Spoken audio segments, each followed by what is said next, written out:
This is Janet Miller. If anyone's listening, if anyone's still out there, we didn't make it. We thought we were clever, dodging soldiers, ducking behind walls, racing for the woods. We thought we had a shot. We were wrong. Josh said we'd backtrack, try the woods, maybe an abandoned house if we had to. But we were already boxed in. I didn't know it yet, but we were walking into a cage. Melissa kept glancing at her phone. Richard was calling again. She didn't answer. Josh yelled at her not to.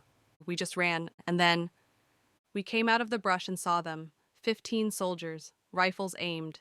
Every gun pointed right at us. Josh screamed, "Go back!" He grabbed me and spun us around.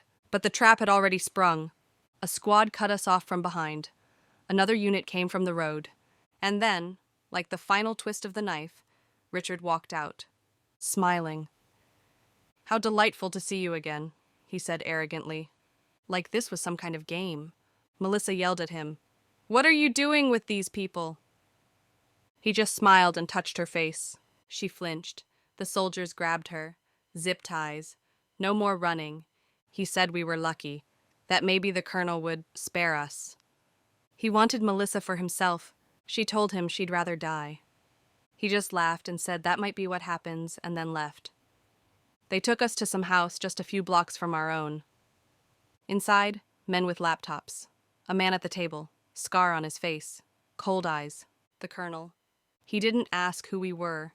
He accused us, called us murderers, rebels, trash. He circled us like we were animals, looked at us like property. When he reached Josh, he said, "You're Navy, aren't you?"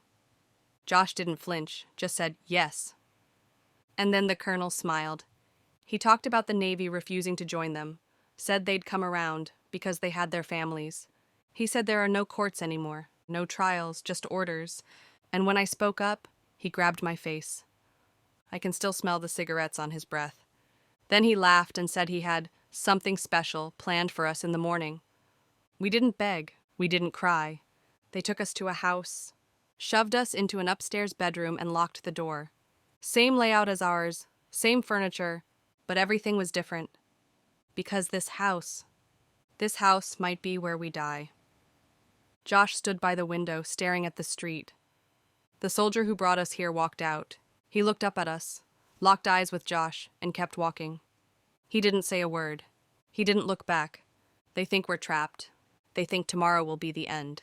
But if I'm still breathing, this story isn't over. Next time, if we survive, I'll tell you what we did with the time we had left.